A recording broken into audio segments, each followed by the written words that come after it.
Welcome back, everybody. Welcome to my second video, first vlog, and today is going to be a little bit of a Q&A. You guys asked me questions on Facebook and Twitter, so I'm going to take to those questions, and at the same time, I'm going to let you guys meet my roommates by asking them some of those same questions so you guys can get to know them a little bit more. The first question today comes from Mr. Robert Venegas. Some of you guys might know him as Robbie V. He's a friend of mine. We just met in person about a week ago, I'd say. He helped me set up my stream, set up my OBS, all that fun stuff. But we've been communicating over the last year. We ended up going to the same school together and had some common friends. But his first question was, who am I subscribed to on YouTube? And my subscriptions go all the way back when Syndicate used to do the Minecraft project. I mean, I've been there since Syndicate had, I think, less than 1 million subscribers. Captain Sparkles, same thing. Vanoss, same thing. And it was just really cool to like watch all these guys grow almost exponentially. And I mean, later on, I started following guys like Mr. Dalek JD for zombies videos. I watched Mr. Fruit back when he had 100,000 subscribers, and just seeing his growth and realizing that's someone I also went to school with. Like, it's been incredible, and a lot of these guys have really been the inspiration for why I want to do this, and just seeing how much they grow and how much their community grows has really, you know, motivated me to just get out there, put my face out there, put my voice out there, and hope I can make some content that everyone enjoys. On that note, Rob, I totally went and looked at my subscriptions and realized that I wasn't subscribed to you, but you can't knock me for it because you just started posting your stream highlights. Continuing with those subscriptions, I mean, for a while I got really into professional gaming. I was a huge Optic Gaming fan. I loved Nadeshot, I loved Scump, I loved Big Timer. I was subscribed to all those guys. I would watch all their videos. I'd watch Nadeshot's Road to 100-0, and I mean, that was a really big phase for me, was just a big Call of Duty phase. I can post some of my scores on here and you guys will see that I used to veg out on that game. I mean, 100 kill games in Black Ops 3, 100 kill games in Black Ops 2, and I'm not some kind of camper. I don't spawn trap. I just run around the map like 135. I'm gonna die 35 times, but 100 is pretty nice. Out of all of my subscriptions and all the people that I'm subscribed to, I think that the group of people that had the most impact on me and had my most watch time and had my eyes and I was looking for the videos every single day was CNanners and Sark and their whole gang when they used to run with Gold Glove and 2MG over C squared. And I used to just love watching their videos. I can't tell you how many times I've watched Hunting Morgan Freeman. I've showed freaking God knows how many people that video. I can dang near quote the entire thing. I've practiced my Morgan Freeman voice, and just those guys I would say are the biggest inspiration that I had to come on here and do that, because it was just a group of guys with some of their buds going out and literally just playing video games and having fun. You know, like, they never took it too seriously. They never got upset. There was even the video where CNanners came out and said that he'd literally been cheating the entire time. And just, I've always wanted to do that with some of my best buds, and I think that this is the best platform to be able to express myself and actually do it. Also, just one more addendum to that subscription list. I'm also subscribed to one of my roommates. You'll meet him later. The Bridge TV, JC Robles. If you guys have any interest in shoes, the guy's great. He loves his craft. He loves his videos. Very dedicated to what he does, and you can expect some really good content from him as well. That was kind of a longer question because I kind of wanted to go into detail as of why I subscribe to these people, and I don't have a huge subscription list, so I think that every single person I subscribe to has like a little bit of meaning in my life. And so this next question comes from Mike Flick.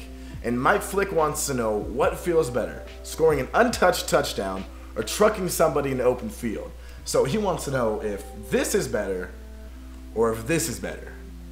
Let me tell you that they both feel amazing, but nothing makes you feel like more of a grown man than saying, I'm gonna drop my shoulder pads and you drop your shoulder pads and we're gonna see who comes out on top. So I would have to say that trucking somebody in open field is a better feeling than an untouched touchdown, 10 times out of 10.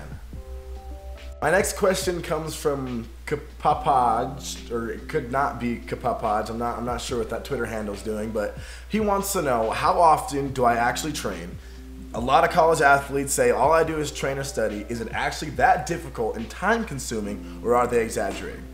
See, when it comes to college athletics, it's honest to God, not really about how much time it takes, but about the energy and the toll that it takes on your body. I mean, we're in off season and we really only train 2 hours a day. I have class 3 more hours a day, and then I take 2 online classes. So really it's 7 hours out of 24 hours gone. But what we do in those 2 hours that we're working is some of the hardest work you'll ever do in your life. And if you're doing it right, at the very end of it, you are going to be so tired, it's really going to be hard to function and do anything else. So is it time consuming? No. But is it exhausting? Yes. Because a lot of times you just want to go home, you want to lay on your bed and take a nap. But I mean, we're up at 7 o'clock for a lift. We have an 8 o'clock class and a 10 o'clock class and a 1 o'clock class. You really don't have a lot of time to go and get the rest that you need. So that's the difficult part about being an athlete. I wouldn't say that it's an exaggeration of how hard it is, but a time exaggeration could definitely be there for a lot of guys. This question comes from Facebook, and it actually comes from my brother, who also has his own YouTube channel, him and his girlfriend. If you guys are interested in health and just daily vlogs with boyfriend and girlfriends, all that sappy stuff, you can check him out. He's in my featured channels under the homies. He's Create Your Balance. But he wants to know that if I wouldn't have played football or basketball, I played basketball in high school for those of you that don't know, what sport would I have played if I would have played a sport? If I would have played another sport, it definitely would have been soccer. I played soccer up until I was like 11 or 12 years old, and then there was this conflict between football and soccer, and I had to choose, and football was the one that prevailed. And I can say that's the best choice I've ever made in my life, but you know, if I didn't have football, soccer definitely would have been there for me. I was pretty good at it for my age, if I could say so myself. All right, with me, I got roommate number 2, Olabisi Johnson, Mr. 265, the freshman phenom.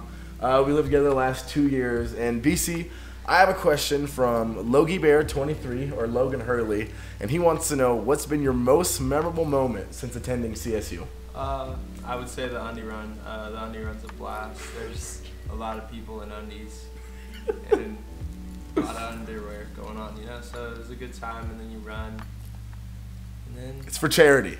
Yeah, kind of. Not really. I would have to say my biggest memory, best memory from at least football was I remember going to Fresno, and it was like really cold, so there's this fog in the air, and Tupac's Hail Mary was playing while we're coming out of the tunnel, and everyone's singing it, and it was just one of the hardest, coolest moments I've ever experienced in a CSU uniform. Appreciate you, B. Glad I could be here, man. Glad to be here. The guy doesn't like the camera. Tyler Spence on Facebook wants to know, what was my favorite football moment in my career at Enterprise High School?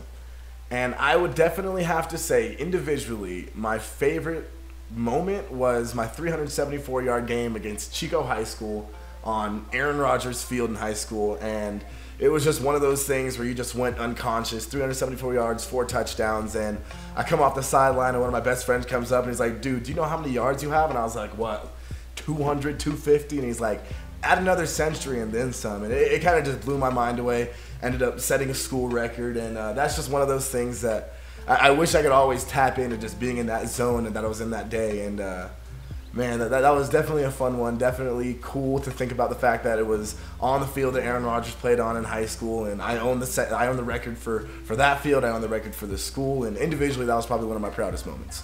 All right, with me right now, I have my third roommate. This is JC Robles. I mentioned him earlier. He has his YouTube channel, The Bridge TV. Big shoe guy, like I said, loves his craft. And JC, today's question comes from Tyler Spence, and he wants to know, what was your favorite moment in your high school football career? Well, Tyler Spence, appreciate the question.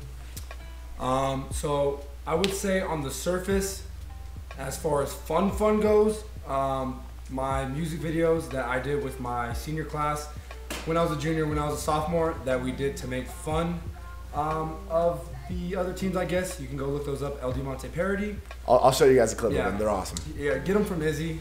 They're kind of funny. So that was really fun. But honestly, the best moment of my high school career was my junior year semifinal game of the section championship. We had a minute left, went 90 yards, ended up scoring a touchdown, going on to win the championship. So that was probably the most exciting, best football moment. And I just want to put this out there right now that my junior year of high school, my football team would have absolutely dominated his. And there's not a question about it. He swears, but there's not a question about it. This is an ongoing argument we've had for 3 years, and I know we'll never get it settled, but I don't know.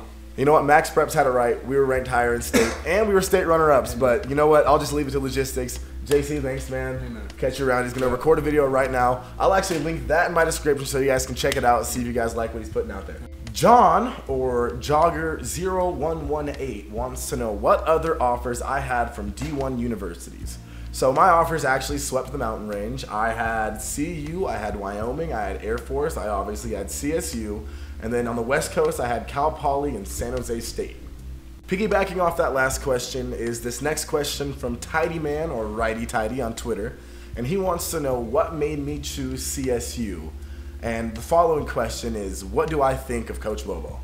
What made me choose CSU? There was a lot of things that factored in. I mean, I had all these offers, but CSU was the one place that seemed like a family. But the one thing that affected me the most in my decision is there was this big coaching change when I was in the middle of my recruiting process. And one of the old coaches came to me. His name's Derek Frazier. He's at Central Michigan right now. And he told me that no matter what happens, that Fort Collins is an amazing place to be, that Colorado State is a great school, and that he thought that I would be happy there. And it just stuck out to me that a man who did not know if he was keeping his job or not could still stick his neck out for this school. It made me really feel like it was a place that I wanted to be, and to this day is the best choice I've ever made in my life. The latter part of that question was, what do I think of Coach Bobo? And I just gotta say, this man has become one of my greatest mentors. He's an amazing coach. He loves the game of football. He loves what he does. He loves CSU, and he really wants to create something special. And I will say that when I first got here, I was unsure about our relationship. You know, I did sign with him, but I really wasn't the guy that he recruited. And I know a lot of my guys in my class are feeling like that, but over time, we've really built this really good relationship and come to a really good understanding of each other. And I think we have a really good relationship right now, and I have nothing but positive things to say about the man. He's a football genius. He is like a father to a lot of guys in the team, and like I said, he's a great mentor. And so I have a question on Facebook here. I'll leave it right here somewhere in this area. And it's basically asking about the emotional toll and the stress and anxiety of moving out of state to play a sport. And I'm not going to answer it today, but if you guys would be interested in seeing a video like that, a little bit more of a serious video, I'd definitely be willing to share my experiences. I'd definitely be able to get the experiences of some of my roommates. And if that's something you want to see, go ahead, just leave a comment and hit me up on Twitter, because that's definitely a touchy subject, something that's probably ran deep within a lot of guys that I know. And it's something that I would be excited to talk about, in the sense that it's not a side that people see, because a lot of times people don't see student athletes as people, but just more as players, and just like, you know, a person inside of shoulder pads. Harry Petty on Facebook wants to know, do I play PUBG? The short answer is no. The long answer is I have the game, I've played the game, but because everyone else is so stuck on Fortnite right now, my whole house is, that is what I choose to play as my Battle Royale game. This message comes from my DMs, and Lane Borden wants to know that he said he's a football player at a smaller NIA school, and he was just wondering what it takes to be a Division I athlete. And I will honestly say that unless you are a God-given freak, unless you are just one of the top standout recruits in your state, in your region, it is honestly a lot of luck mixed with a lot of work. Like, you know, anytime a coach reaches out to you, no matter what the level is, you got to talk to him. You got to just get your name out there. I mean, and it's really just a trickle-down effect. You get one offer, you're going to get noticed by everyone else in that conference. You might get noticed by people in smaller conferences, bigger than conferences, and that's pretty much what happened to me. I mean, I got my first offer from CU, and the next week I had coaches from CSU at my track meet watching me throw. And it's honest to God, a lot more luck than people think. And unless, like I said, you're a freak or have some God-given talent for the sport that just makes you better than everybody else, it's about who you know, it's about the connections you make, and it's about constantly trying to get your name out there. Sorry that couldn't be more helpful as to you eat this, you work out like this, you do this, because all that stuff is important, but I'm already expecting that everyone that wants to do that is already putting in that work. This is for the people that, you know, are doing all this and not getting anything. They just need to know they just have to get their name out some way, somehow, find a common connection with a coach at a small D1 school, and just start there. Start anywhere you can with any connection. Dow and Karina Neathhammer want to know if I've ever played any instruments and what the biggest stage I've ever played on was. And for the first part of the question, I have played 5 instruments in my life. 2 were required, 3 I chose. I played the recorder in 3rd grade. I played the violin in 4th grade. And then in 5th and 6th grade, I played the clarinet, the trumpet, and the saxophone. And I was actually pretty good at all of them. And the only reason I stopped playing is when I moved on to, I think, 6th or 7th grade, they told me that I would have to start all the way over with all the other kids who were just starting. And I was an impatient 10-year-old and said, I really don't want to do this.